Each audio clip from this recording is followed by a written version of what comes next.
Hey y'all, Jamie here. Proud 55-year-old trans woman from New Orleans. So, where last I left off, I had lost my goddamn mind.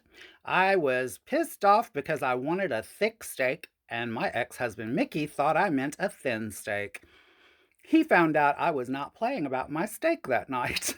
I drove up to the restaurant and I squealed in like I was Daisy Duke and squealed up to the front door, got out, and took the whole plate of all the food and threw it at the fucking front door of the restaurant. It busted all over the glass, just everywhere, and it just dripped down. And everybody in the restaurant was like, and Mickey's like, and I'm screaming at Mickey, get my goddamn steak. I lost my mind, y'all.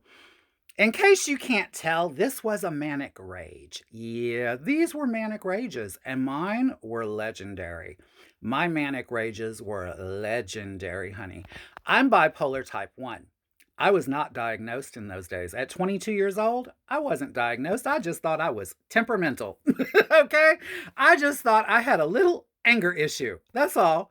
That's all I thought it was. I had no idea that I needed to be medicated because of something going on in my brain, right? So, life is going on.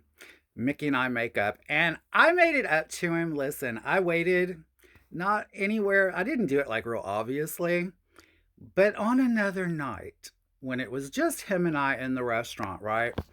We was just the two of us there. It's a little warm. It was just the two of us there.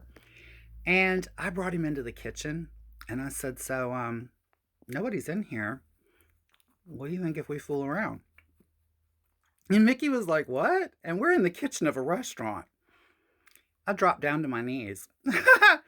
Yeah. And I did my ex husband right there in the middle of the kitchen floor in the middle of that restaurant. And he was like, I mean, he was happy as a fucking clam, don't get me wrong. He was like, yeah, he was very, very happy.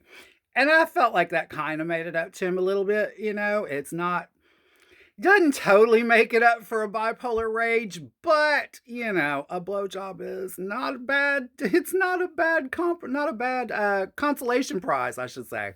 So, y'all, here I am, and I'm working at this truck stop as the nighttime waitress, and my ex-husband is the nighttime cook. And you know, there's another lady that works. You know, she works there too, and she works around at the fuel desk, and her name was BJ.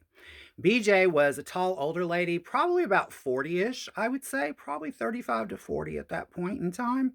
And BJ ran the fuel desk, as I said, and you know, that meant that she like gave the truckers keys to the showers when they needed to take showers and stuff like that, and she dealt all that, like gave them towels and soap and that stuff. And you know, she was in charge of ringing up all the fuel from the fuel desk, and that was like thousands of dollars. Like it was a big responsibility for her. So BJ and I would exchange pleasantries when we'd see each other. You know, we always exchanged pleasantries. And, you know, I had my landlord, Mary. Yeah, I had a crazy landlord at this trailer park, y'all. Her name was Mary. And Mary had an incident one night. Yeah. Mickey and I were coming back. I forget where we had gone. We had gone somewhere and we saw a bunch of police lights at Stan's truck stop. Yeah, where we worked, the restaurant where we worked. And we were like, oh my God, what the fuck's going on up at the restaurant, right? We got up there and the police told us it was my landlord, Mary. We saw her pickup truck in the parking lot. Mary was a disturbed lady. Like Mary was she was a lot of fun. Don't get me wrong. She was a lot of fun, but she was disturbed. Like you could tell. You could tell.